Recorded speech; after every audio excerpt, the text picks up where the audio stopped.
All right, so today we're going to talk about raw photo processing. We talked about that file format that you can set your cameras to that will give you different files than the JPEGs that you are used to. If you're Nikon, it's a NEF file.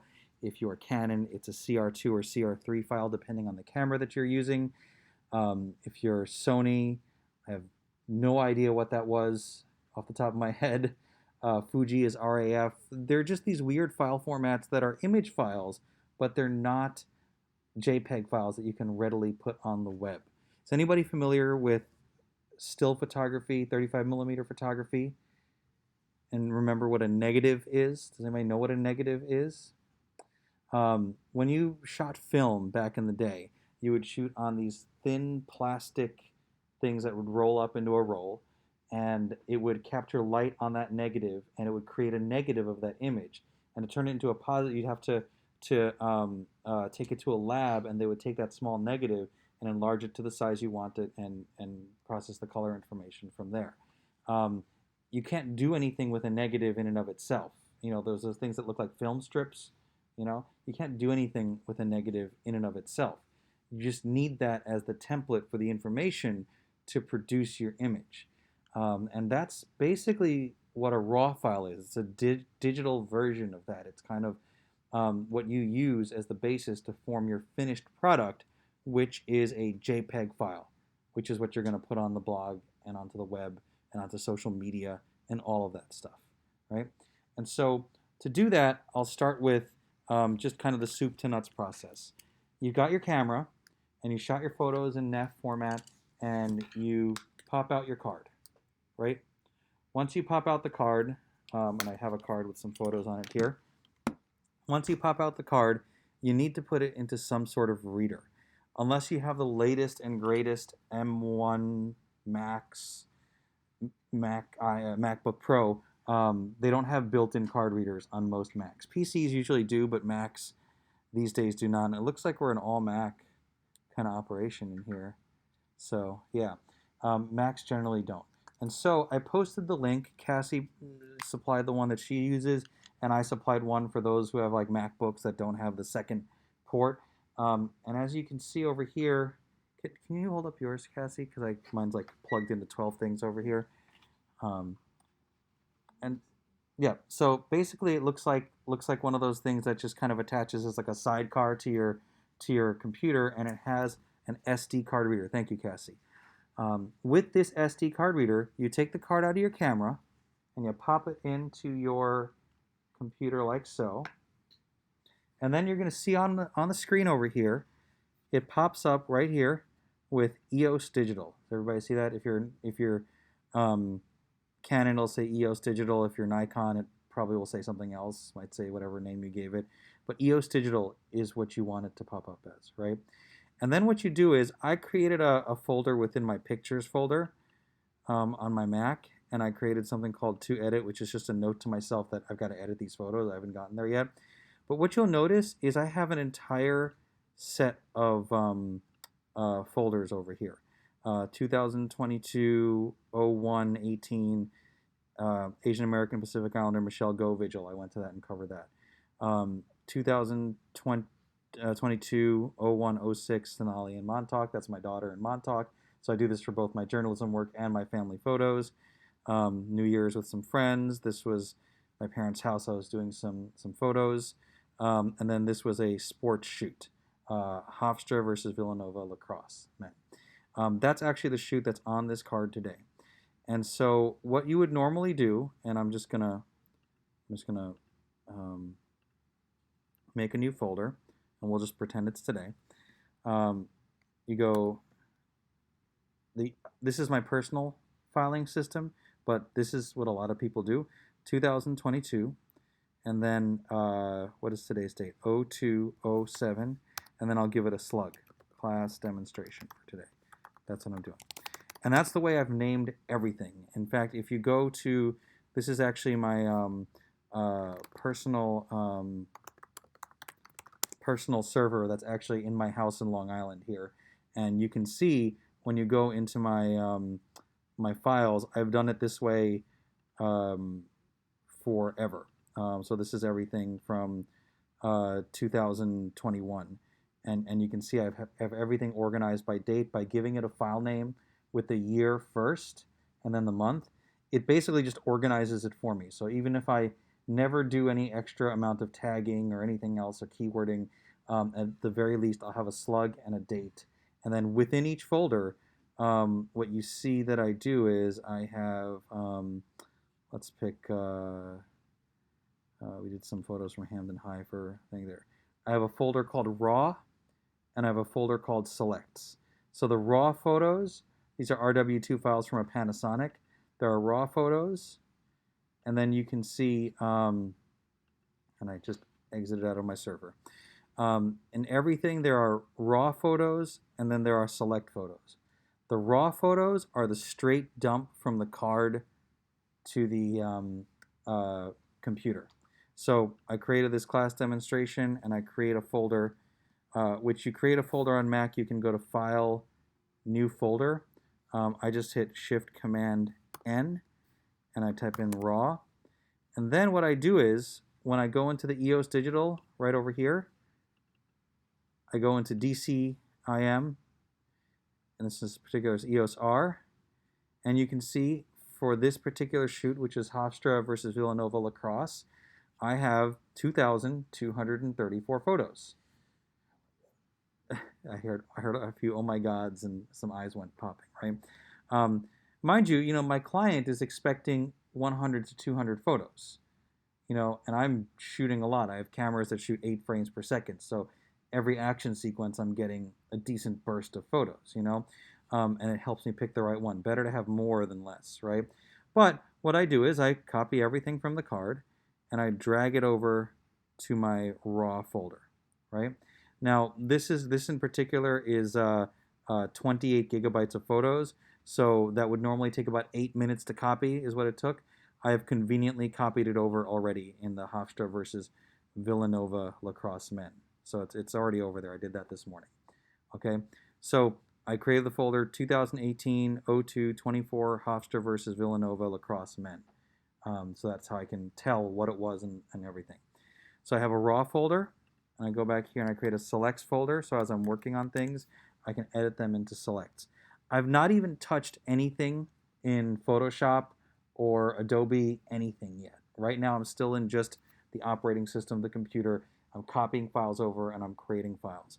Once you've copied over the files, which again, depending on how much you shoot, will take a significant chunk of time. In this case, it took 8 minutes.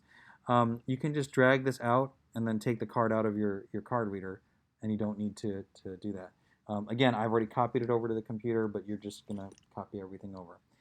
What I typically see students do before they've had this lesson, and if I see it after the lesson, I'm just going to shake my head. But they'll go, okay, I'm going to look at this photo. All right, no, that photo's no good. How about this photo here? And okay, how about that photo? Maybe I should use that one. Does that work? Is that okay? I don't know. How about this one here? Okay. What is the issue with doing photos this way? I see it all the time. What's the issue with doing photos this way? Like, go ahead, Dory.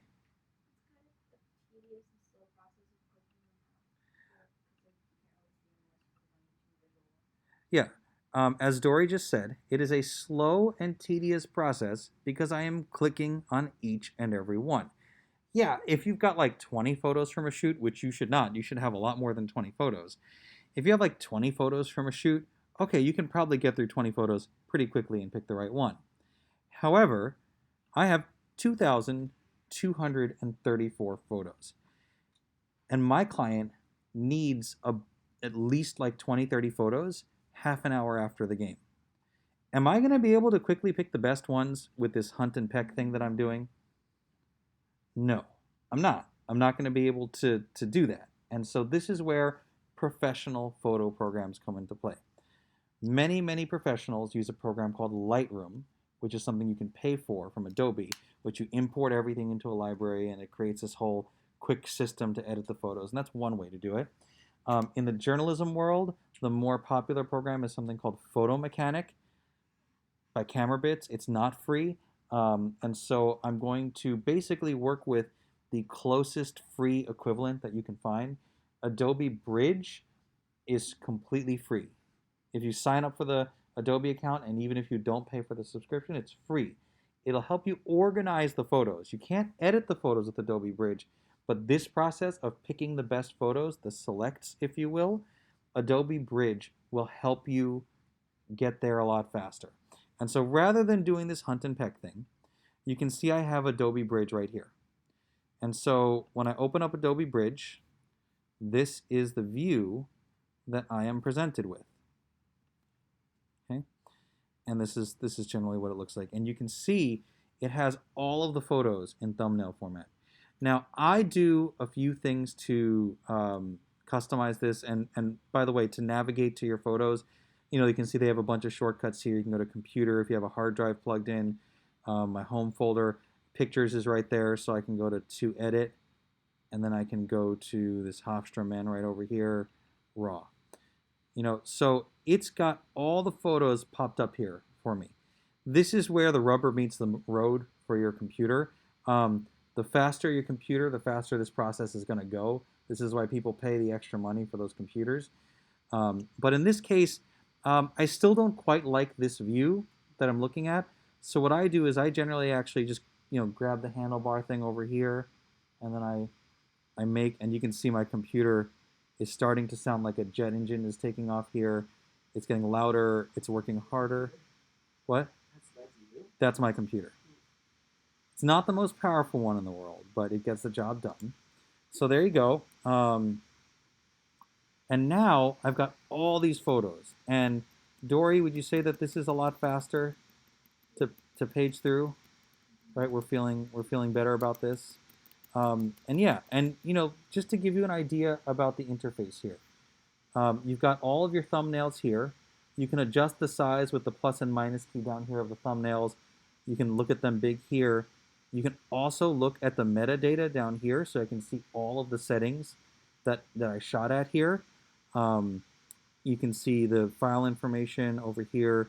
You can put a caption. Captions usually go into what's called the description field, and I'll show you how that works as well, the description field. I can filter out photos by specific criteria, JPEGs, NEFs, vertical, horizontal, and other things that I create. I'm going to talk about that.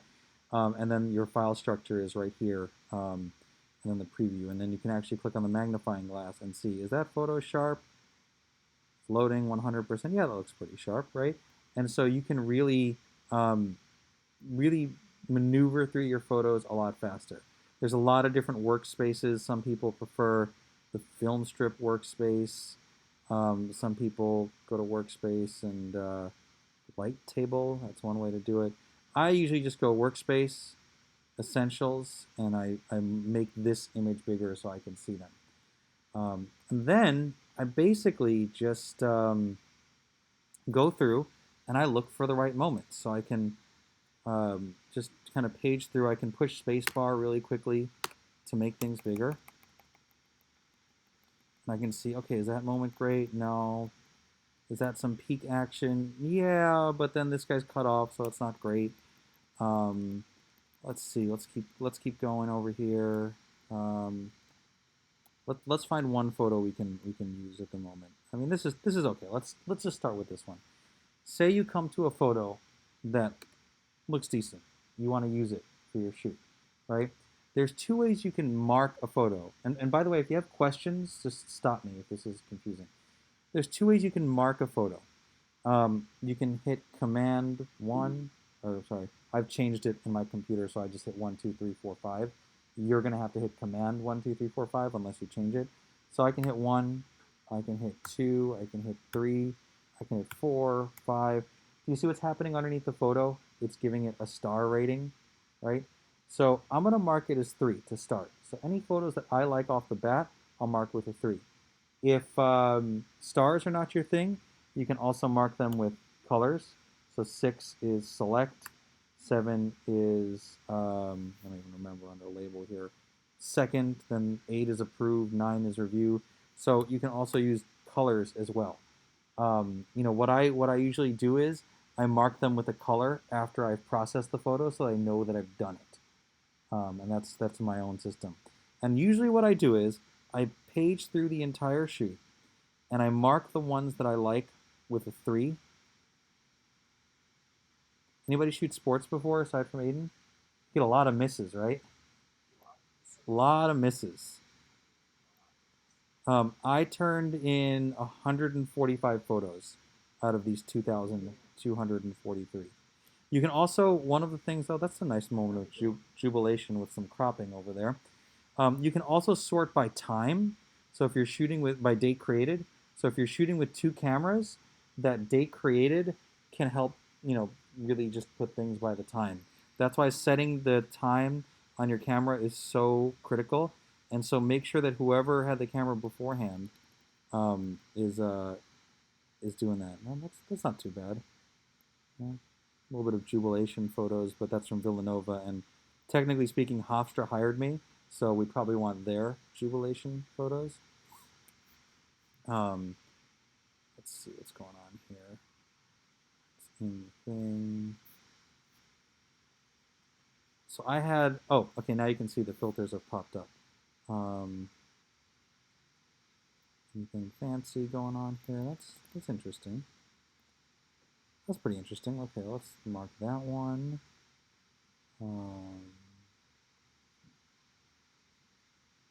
There are some parts where they look pretty depressed because they lost. That's the goalie. Yeah, none of this is earth-shattering. It's fairly standard. No, foot's cut off. What's that? I don't think it's that one. There's another one I saw you pass super quickly. Yeah, it might have been that one. It's okay. I'll mark it. If I like something, I'll mark it, and then I'll go through with a second edit and mark the ones that I really like as a 4, and then those are the ones I process. And then I mark others that I maybe didn't like as much or maybe were out of focus as a 3. It's not too bad. Working for Hofstra, you want to get them celebrating, oh, that's an interesting moment. All right, so let's go with that. Gotta make sure things are in focus when I get to there. So yeah, I'm just going through and I'm picking photos. Probably pick 1 or 2 more, and then we'll get rolling here. That's not terrible. I don't like the ref in that shot, but it's okay. And we're going to talk about nailing focus on moving subjects. It is not easy. It's okay. It's pretty okay. How many photos do you typically take in a shoot, Aiden?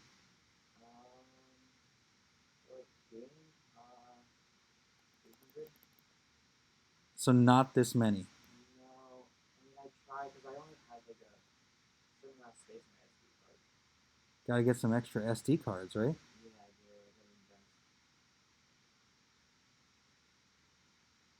do. Actually, that was an interesting moment. If I was the good ones, it depends what camera that. If I have 2 cameras with me, I'll do a couple hundred. Yeah, I mean, 2,000 photos in a shoot for me is not atypical. I think that look on the coach's face really says quite a lot. Sometimes looking into the stands is good. I do need to get. Oh, actually, this is. Was that 2,000 just raw, or is it also copied into different forms? These are actually just raw. When I get to my higher end cameras and higher end computers, I'll shoot raw. But on the whole, I enjoyed this one because you can see the look on the guy's face. Okay, so I've marked a bunch of photos with 3s, right? I marked them with Command 3. And now, what's interesting here is if you go to Filter on the side of this workspace, you can see not only can I filter by camera, so I was shooting D700 on one body, but you can see that's the bulk of my shots, 2,208, and then D750, which, wow, I really didn't actually even use it for any game stuff. I pretty much shot D700 with a 200 to 500 millimeter lens the whole game, basically, is what I was doing. 24 to 70 on the other camera. And you can look at by aperture, but the one that we're most concerned with, as we were going through, I was marking with 3s. So if you go under ratings, you can see that there's 3 over here. So now all of the photos that I marked as a 3 are now here. And I am free to edit them as I see fit, right? And we can look through them and say, oh, okay, all right, these photos are good. Maybe that'll work. Oh, that one's a lot of focus. We'll see what's going on, you know, and we can choose which ones we not. So this one, I like the moment. It's a little too busy though, and this guy in the front is kind of ruining things. So I'm going to take that out of the rotation. So I'm going to bump that down to a 2. And did you see it just disappeared? That doesn't delete your photos. It's just hidden because the filter is not there. It's still there with 2 stars on it. But these are the 3-star photos that I want. And then, I'm going to go ahead, I'm going to choose, you know, um, this one for a gallery. So if I know that I want to use it, I can mark it with 6, and then I can say, okay, this one will be great for a gallery too. I'll mark that with 6. Oh, and then we got Jubilation from the Villanova people there, and then the coach here, and then this moment here. And let's just, we'll say we'll go with those photos, right? Those 6, right? So now I've marked 3, and then I've narrowed it down to my selects over here. Okay, so this is how you can much more easily go through your shoot. I know this seems as boring as watching grass grow, but it's so important because one of the most important parts about being a photographer is being a selective editor and being a good editor because, I shot a lot just to be able to get a decent photo gallery out of it, and it's choosing the best ones. This is also where I really recommend to people in the class, if you've done a shoot and you want to have an editor sitting over your shoulder, uh, I'll sit with you and I'll go through your shoot. You know, we can pull it up on my big monitor in my office and we can take a look at everything, and I'll help you make your selections. Because there's chances are there's probably photos in your gallery that you're just not even considering that might work with a crop or an edit or a tone or something like that, right? And so you're going to want to, as much as you can, if you can, come by and sit and we'll do an edit together. I've done Zoom edits for photography camps that I've done during COVID times, so it's possible.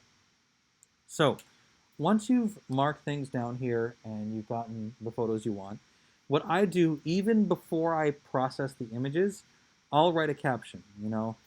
Hofstra lost to Villanova. Yada yada yada. It's under description. Yeah, like you would write when I do the next photo lesson, I'm going to talk about caption writing more formally. You're going to want a much better caption than yada yada yada, obviously. But under description is where captions go. Just to give you an idea, the reason I do that is that years later, I can still pull out these captions. What happened? Yeah, there we go. So several hundred people gathered in Times Square for a visual honoring Michelle Go and blah blah blah. And so I've got the captions written here, and I've got specific captions for each one. And so that way, years from now, I'll have these captions and know what this event was about. And so where you can, especially for journalism purposes, you should definitely have captions in there. So I went back to the folder, I picked these, and now we've got our photos here. Now, as I said, NEF format photos are not useful for the web. You can't do anything with it. Part of raw photography is editing the photo. And what's nice about Bridge, if you have Photoshop on your computer, it plugs in automatically with Photoshop, and you get this whole extra window of editing before you even go into the file. It's called Adobe Camera RAW.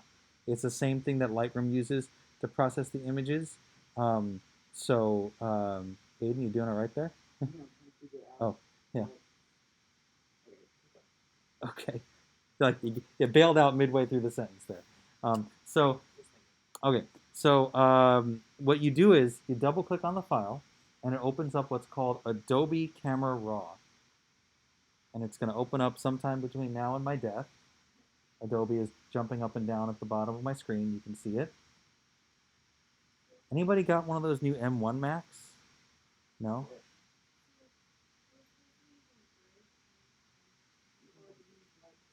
So I'm teaching you with Bridge and Photoshop. I'm not going to teach Lightroom because that's a very specific program and it's not as common in newsrooms. In newsrooms, photo mechanic is much more common. Um, Bridge is kind of the closest equivalent to that. But that said, many freelancers and everything use Lightroom.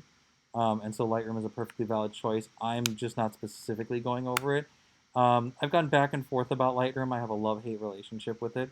But it's perfectly valid as well if you wanted to use Lightroom. The colors look so good in that photo. Wait, hold on. What's that?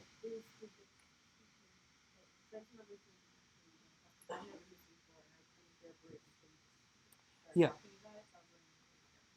So Lightroom, if you're working on one computer, you can often, Lightroom catalogs your images into a library for faster access and everything like that. And you've got to import the photos into Lightroom's library, and then you do all of your edits in the window and a panel on the side, much like you're actually seeing on the screen right now.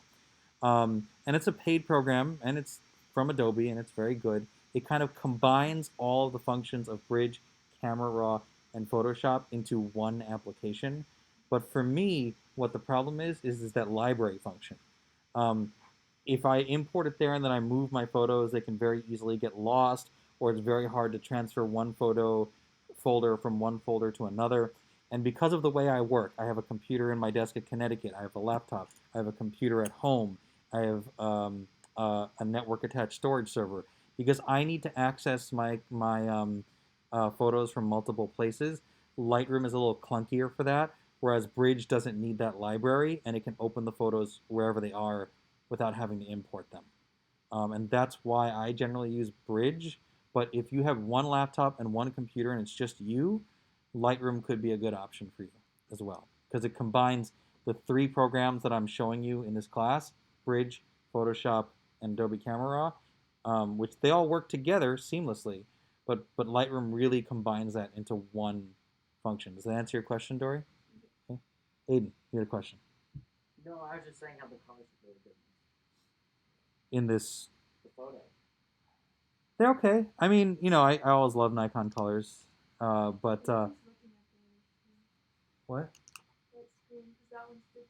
Yeah, all the screens are a little bit different. This one seems to blow out a lot more. Um, so, taking a look at the screens here, these photos are pretty close to accurate. I specifically shot them at 1600 ISO, a little bit higher, so that way I could. Well, why did I shoot it at?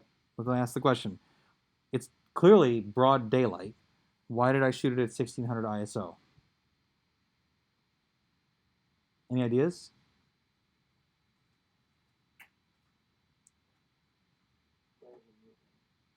Okay, expand on that, Hayden. He said the players are moving. You want your camera to be fast enough to capture like still. You don't want them to be like showing movement in the photo. You want it to be like a still. Yeah, I don't want motion blur to ruin my photos, so I purposely went with a higher ISO because by using a higher ISO, it enables me to use a higher shutter speed. So my shutter speed is 1/1000th of a second. So that can freeze players, short of if they have like a rocket strapped to their back and are flying through the air. That's really, 1/1000th of a second will do all right to freeze motion, which it did here. Like you can see here, when I zoom in, it is 100%. Let's check that out. That's sharp. That is sharp. So one of the things about this photo, maybe the jerseys are getting a little bit lost over there. If I wanted to, I could bump down the exposure, and that thing that looks a little bit better. I could push up the shadows on the Villanova jerseys, bump down the highlights. If the color didn't look okay, I can adjust the color, which it does look okay, so I'm not going to adjust it. But basically, you can get a whole host of adjustments on the photo and change everything around to make it look as accurate to your eyes as you saw it, and then you can get the finished photo. Let me just go over the functions in Adobe Camera RAW so you know what you're editing here. So I'm just going to reset the photo here. Oops. Reset to default. So everything is set to 0 when it comes in. The leeway you have with a RAW photo is, oh, that's a little overexposed. I can bump down the exposure a little bit. And the beauty of a RAW file is that you get a lot more leeway to either bump down exposure or bump it up. There's a lot of information hidden in the file that this uses. If the contrast needs a little bit of a bump, you can bump up the contrast. You can bring down the highlights if things are overexposed, like on the shirts. Bump up the shadows if you can't see enough detail in the shadows. Do you see what that's doing on the screen there? Bumping up the shadows. You can go a little crazy to the point where the photo doesn't look realistic. So you really have to be mindful of that, like the contrast is too much there.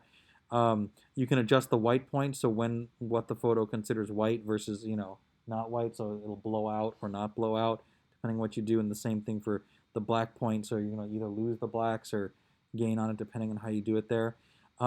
Really avoid these texture clarity dehaze sliders. Clarity basically adds this layer of sharpening around the photo, and you can see that doesn't look very realistic when you do that, right? So I would not do that. Texture kind of does the same thing. God, if you do both, that looks really crispy, doesn't it? Right? So yeah, we don't want to do that. So I would really do a light hand on these texture and clarity sliders here. Vibrance, you can adjust the vibrance and saturation. They're really two sides of the same coin here. Just to kind of adjust the colors a little bit differently. And so those are controls. If you got the white balance wrong, remember outside I said you could change it without any penalty. Yeah, you can literally do anything you want to the white balance, and it's not going to hurt the image quality. And that's under temperature right here. Or you can choose from one of the presets. Tint of the photo, if it's got like a weird color tint, you can adjust the tint as well, and so you can see that doing its thing. If you don't like using these basic controls, you can adjust things with the tone curve. I find the basic controls do enough for me that I don't really ever need to touch the tone curve. Detail, this is kind of important. Adobe adds a default sharpening level to your photos. Here's why that's important. So if I go to 100% here, if I turn off sharpening completely, it's hard to tell, but do you notice the image getting a little sharper versus less sharp? You can see the writing on the shirt. RAW photos are a little soft by default because it's just the raw image off of the sensor. JPEG photos for the web have a little bit of sharpening applied. I generally don't move this too far from the default. If an image is particularly noisy, you can do noise reduction, and you'll see, you can see the background will get smoother, the shirts will get smoother. But the problem is, what did you notice that noise reduction did to his face? So that's his face without noise reduction. That's with noise reduction. What do you notice it did to his face? It got rid of the wrinkles, is what Nicole said. Yeah, it's like when you put those Snapchat filters. Is that what you all use? And it makes your face look like super smooth. Is that that's a thing, right? That's what the noise reduction does. I never generally pull it above about 25. And when you have a particularly good camera, you're not even really gonna need it. Like the EOS R's, the noise levels are so low that I barely have to touch the noise reduction. On this camera, it's pretty good. On the Nikon D700, this camera was just an amazing camera, and to say I miss it. In fact, I'm looking at the photos and I'm missing it right now. It was just such an amazing camera that even at 1600, there's really no digital noise to speak of in this image. There's not that much. And different cameras respond differently. Nikon cameras respond pretty well to noise reduction.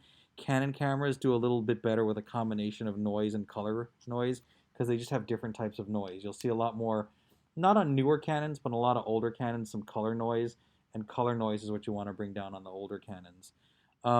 Color mixer, remember I changed that guy's shirt in the ethics thing? In the ethics lesson, I changed it from, this is how you can adjust the color. So if I, let's see, let's get rid of all the blues.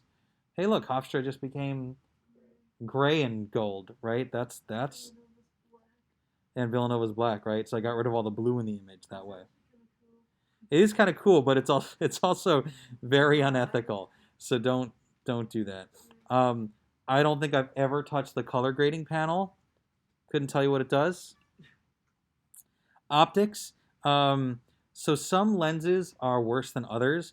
This is a pretty high-end lens, but I could use a profile correction, and you can see it removes some pin cushion distortion, chromatic aberration. If you see gold, not gold, purple and green fringes around your subjects, which a lot of cheap lenses will show you, removing chromatic aberration will get rid of that. They have a lot of profiles built in for many, many Canon and Nikon and Sony and Fuji lenses. So, like clicking them, if you notice those aberrations in your image, can remove them pretty easily. And that's okay because that's not altering the material of the image. That's removing imperfections in the lens that are harming the image. A lot of cheap lenses will have that, but this lens, there's no chromatic aberration even without that check. There's zero. All you can see actually, you see a little bit of green around there, around the edge of his jersey. It's a little bit of chromatic aberration. Let's see what this does. Yeah, so there you go. Actually, that button actually removes the chromatic aberration. It is so subtle, but you see it, right? So even the expensive lens has a little bit of chromatic aberration that can stand to be removed. Um, don't worry about geometry. That kind of changes the perspective that is crossing the line a little bit in terms of editing. Effects, sometimes for portraits you can add a little bit of vignette to highlight the person in the portrait. Too much and then your photo starts to look like that. That's not okay. Um, and I've never actually used calibration. I have no idea what that is. So they've changed things a little bit in the last version in the last year. The other thing too is that you can crop in here, and cropping is important. You can take this crop tool over here, and I can lock it down so that it stays at the current aspect ratio and I'm stuck in that format. Or I can unlock it and I can crop it however I want to crop it. In addition to cropping, do you notice that it's like slightly tilted? Do you see the bleachers are slightly tilted? I can take this and I can line things up just a little bit better. Is that better? What do you think, Aiden? It's hard to tell. I think this stand. Oh, the stands are still crooked? No, because the stands aren't. Oh, you know what? It's because of the angle I shot I at. would say the stands aren't consistent with the lines on the field. Yeah, I think it's just the angle I shot at. That's fine. Anyway, it looks right to me. So I can adjust the tilt a little I bit. didn't even notice it until you said it. Yeah. Well, now I notice it. So there you go. Right? And so once you're done with this edit, there's two ways you can go about it. You can hit open and it'll open it up in Photoshop, or you can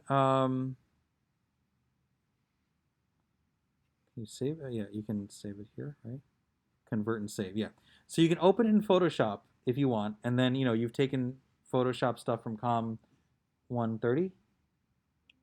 Have you not taken? Yeah. So you can open in Photoshop if you intend to turn it into digital art in some ways. You can do that. You can make further edits in Photoshop, but at this point, if you've edited the photo to your liking, you can just hit the save button here, and I'm going to save it in a new location.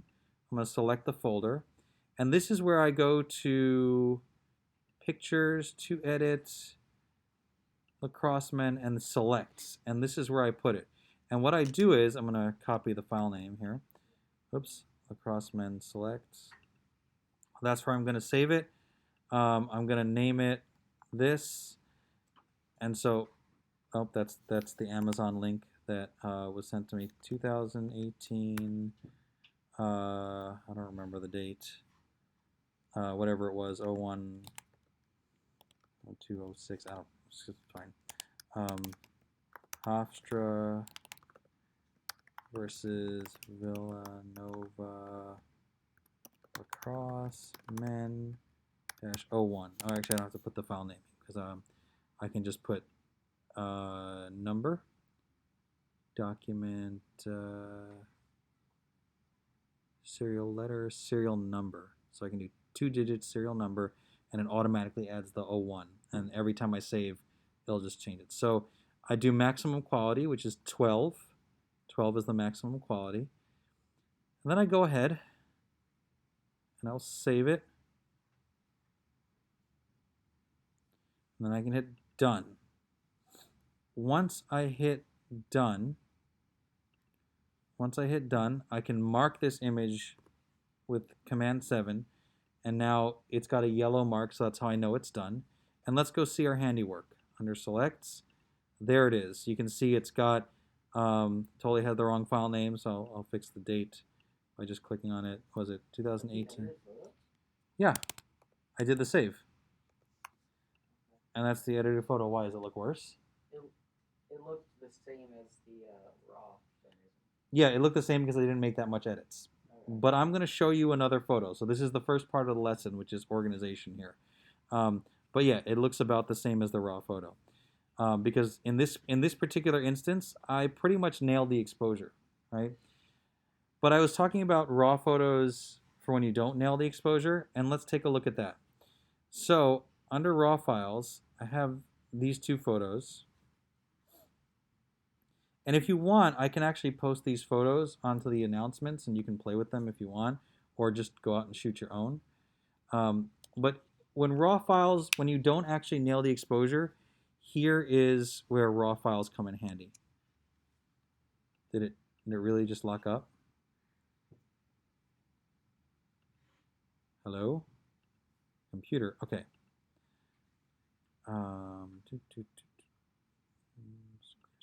Okay. So,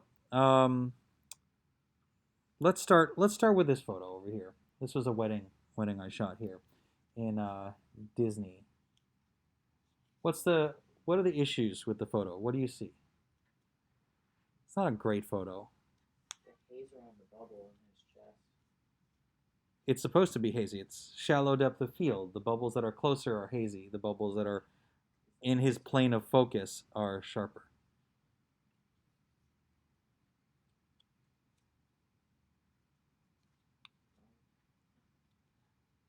Go ahead, Keenan. I guess the sky like doesn't really look blue if camouflages the clouds with it. Yeah, the sky doesn't really pop. What about them? The colors on them are a little blue and a little dull, Yeah, right? his white shirt is like blue. Or Yeah. is his shirt blue? No, his shirt is white. Yeah. It's blue. So I got several things wrong here.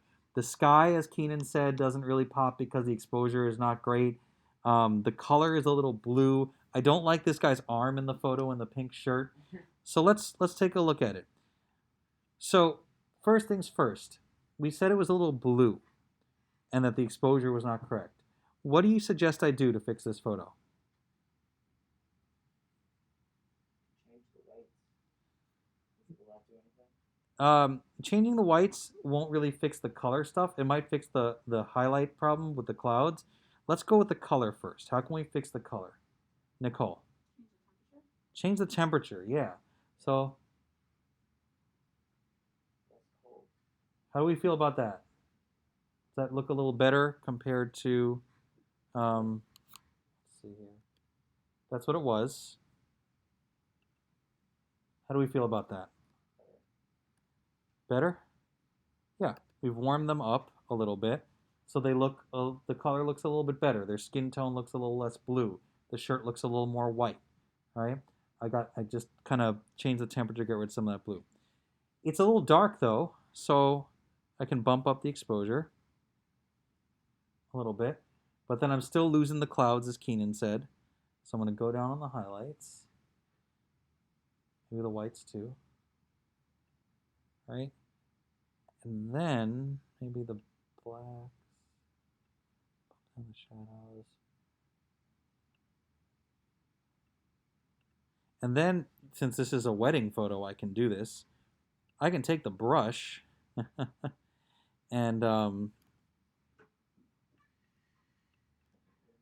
can take the brush and go a little bit further on the sky. And then erase some of it here. Faces. Back to here.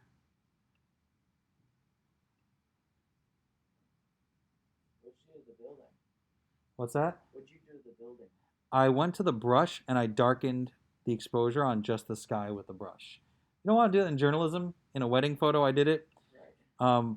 But now I can crop. And then let's take a look at the finished product versus where we were at. I like that guy's arm, but we're going to go with it. Optics, geometry, effects, right? So, okay, I'm going to save this image. And I'm just going to save it to the same folder here. I'm going to take a look at it. I'm going to call it wedding edit 01. Okay, save. Okay, so now when we go here,